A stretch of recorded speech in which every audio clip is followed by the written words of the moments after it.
The randomized complete block design, यानी किसी भी डिज़ाइन में एक फैक्टर सबसे ज़्यादा इम्पॉर्टेंट होता है जिसके बारे में हम जानना चाहते हैं, ठीक है, जब हम डिज़ाइनिंग कर रहे होते हैं। इसके अलावा और भी बहुत से फैक्टर्स होते हैं, यानी जो कि एक्सपेरिमेंट में शामिल होते हैं और जो हमारे इंटरेस्टेड फैक्टर के रिजल्ट पर असरअंदाज हो रहे होते हैं, ठीक है। तो हम क्या करते हैं जी, तो हम इनमें से वो फैक्टर ढूंढते हैं जिसका असर सबसे ज़्यादा है, ठीक है, और फिर उस फैक्टर के इफेक्ट को ख़त्म करते हैं, ठीक है। और इसके लिए जो हम जो टेक्निक यूज़ करते हैं वो ब्लॉकिंग कहलाती है। यानी अब मैं आपको ये बात जो है एग्जांपल से समझाता हूँ। जैसे फ़र्ज़ करें मैं जो फर्टिलाइज़र है, ठीक है, इसका इफेक्ट जो है वो चेक करना चाह रहा हूँ किसके ऊपर जी, ज़मीन के ऊपर, ठीक है, लैंड के ऊपर। अब इसमें फर्टिलाइज़र जो है मेरा ट्रीटमेंट है, जबकि लैंड जो है मेरे पास उसके जितने भी मैं टाइप्स बनाऊंगा वो मेरे पास एक्सपेरिमेंटल यूनिट्स आएंगे, ठीक है। अब इस तरह से है कि जो फर्टिलाइज़र है, ठीक है, अगर ज़मीन के ऊपर इसका असर हम देखना चाह रहे हैं, प्योर इसी का असर देखना चाह रहे हैं, तो अदर फैक्टर्स जो कि लैंड के ऊपर असरअंदाज हो सकते हैं उन्हें हमें ख़त्म करना होगा, ठीक है। अब अदर फैक्टर्स में क्या क्या आ सकता है? सबसे पहली जो सबसे बड़ा फैक्टर है वो तो ज़मीन खुद है। यानी ज़मीन की अपनी अपनी टाइप होती हैं। कुछ ज़मीन जो है वो ज़्यादा रेतीली ज़मीन होती हैं, कुछ खुश्क ज़मीनें होती हैं और कुछ जो है वो गीली ज़मीनें होती हैं, ठीक है। तो सबसे बड़ा तो जो ज़मीन की अपनी एक टाइप्स हैं वो है फैक्टर। फिर इसी तरह मौसम, टेम्परेचर, ये भी एक फैक्टर्स हैं। इसी तरह जो किसान जो कि ज़मीन पे बो रहा है बीज, या बीज की जो टाइप है वो भी मतलब अदर फैक्टर्स में शामिल है। तो हम उनमें जो सबसे बड़ा फैक्टर है लैंड है, उसको उसको मतलब ब्लॉकिंग में ले आते हैं। हम उसके इफेक्ट को अब ख़त्म करते हैं। उसके इफेक्ट को ख़त्म कैसे कर रहे हैं हम, कि हमने जो लैंड है, ठीक है, उसकी 3 कैटेगरी बना दी है, ठीक है। एक एक कैटेगरी जो है उसके अंदर हम वो ज़मीन रख रहे हैं जो कि रेत वाली ज़मीन है, ठीक है। सेकंड कैटेगरी जो है हम वो रख रहे हैं जिसमें गीली ज़मीन है, और थर्ड वो है जिसमें कि खुश्क ज़मीन है वो, ठीक है। अब फर्टिलाइज़र जो है मेरे पास फ़र्ज़ कर लें 4 किस्म के हैं, 4 टाइप्स हैं इनकी, ठीक है। तो मैं वो 4 टाइप के जो फर्टिलाइज़र हैं चारों अप्लाई करूँगा लैंड 1 के ऊपर, भी रेंडमली अप्लाई करूँगा, हो सकता है ए बी और डी सी इस तरह से हो अप्लाई, ठीक है। लैंड 2 के ऊपर भी, मतलब जो टाइप 2 है इसके ऊपर भी रेंडमली मैं इन्हें अप्लाई कर दूंगा, ठीक है। और लैंड 3 के ऊपर भी इन्हें मैं रेंडमली अप्लाई कर दूंगा, ठीक है। अब क्या होगा कि जो असर हम मेजर करेंगे, इफेक्ट जो देखेंगे फर्टिलाइज़र का, वो प्योरली हमें मतलब नज़र आएगा, चूँकि हमने होमोजीनियस बना दिया है ब्लॉकिंग के ज़रिए। जो खुश्क ज़मीन है, ठीक है, उसके 4 प्लॉट ले लिए थे, 4 मतलब आप समझ लें कि प्लॉट्स, चूँकि 4 टाइप के मेरे पास फर्टिलाइज़र थे, 4 प्लॉट मैंने ले लिए गीली ज़मीन के और 4 ही खुश्क ज़मीन के। तो उनके ऊपर जब इफेक्ट देखा गया तो वो हमारे पास उससे जो रिज़ल्ट हम देखेंगे वो फर्टिलाइज़र के हमें नुमाया नज़र आएंगे लैंड के ऊपर। और इससे हम जो मतलब ये जो हमारा कंसेप्ट है ये रेंडमाइज्ड कंप्लीट ब्लॉक डिज़ाइन का, वो यहाँ पर इस एग्जांपल से हमें क्लियर हो जाता है।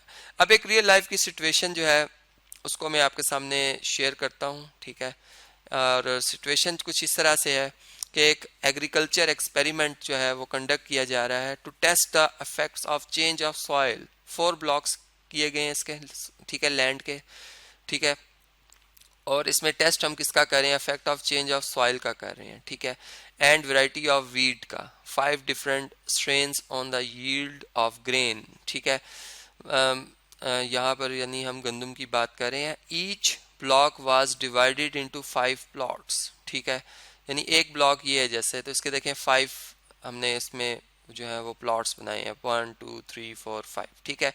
And the plots of each block were assigned at random to the 5 varieties, यानी 5 तरह की जो varieties थी ट्रीटमेंट की वो हमने यहाँ पर अप्लाई किया। The yield in bushels per acre are given in the following table, ठीक है। ये जो टेबल आपको नजर आ रहा है, discuss the significance of variation of yield with the 2 factors. और इसमें जो हम यूज कर रहे हैं वो 1% लेवल ऑफ सिग्निफिकेंस रख रहे हैं, यानी अल्फा जो हमारा यहाँ पर है वो 1% है, यानी हमारी जो नल हाइपोथेसिस है उसके रिजेक्ट होने की जो प्रोबेबिलिटी हम ले रहे हैं यहाँ पे वो कितनी रख रहे हैं हम, वो 1% की हम यहाँ पे रख रहे हैं, ठीक है। यानी देखें हमारे पास जो इस बात को अब मैं इस तरह से एक्सप्लेन कर लेता हूँ कि जो हमारे पास नल हाइपोथेसिस बनेगा, ठीक है, क्योंकि मैं दो फैक्टर्स की बात कर रहा हूँ तो दो नल हाइपोथेसिस में बनाऊंगा यहाँ पे।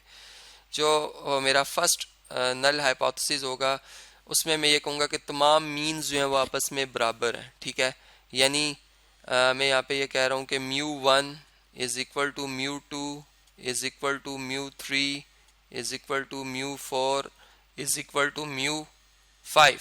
यानी हम ये कह रहे हैं there is no difference in the treatment या वैरायटी इफेक्ट्स, ठीक है, ये हम इसमें बात कर रहे हैं। यानी यहाँ पर जो हम बात करेंगे नल हाइपोथेसिस की वो ये होगी कि there is no difference in the treatment effect, ठीक है। और जबकि इसका अल्टरनेट जो हाइपोथेसिस होगा उसमें हम ये कहेंगे कि not all treatment means are equal, ठीक है जी।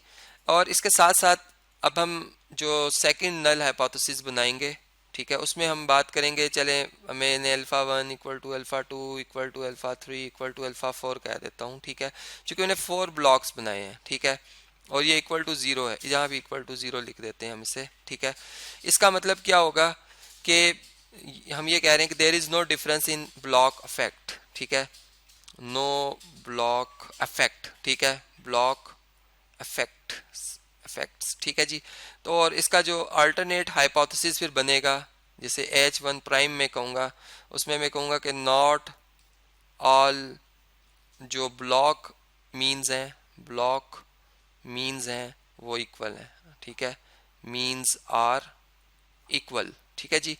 तो ये तो हो गए हमारे पास नल हाइपोथेसिस, ठीक है जी।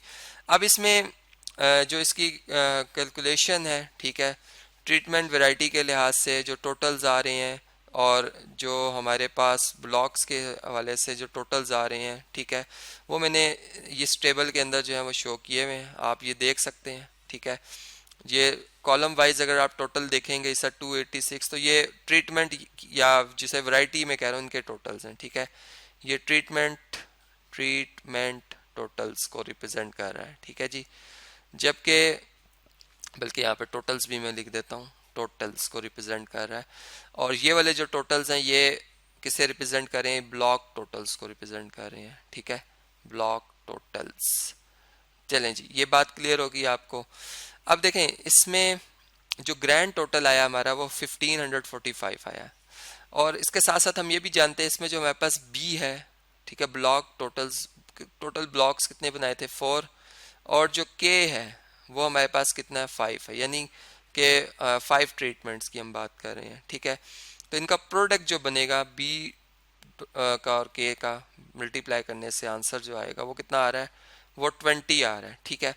ये देखें कहने का मकसद ये कि जब मैं इस पे फार्मूला लगाऊंगा सम ऑफ स्क्वायर का, चूंकि मैंने अपना इनोवा टेबल जो है वेरिएशन जिसमें मैंने वेरिएंस की कैलकुलेट करनी है, ठीक है, उसके लिए मैं ट्रीटमेंट की बात करूंगा, ठीक है, ट्रीटमेंट।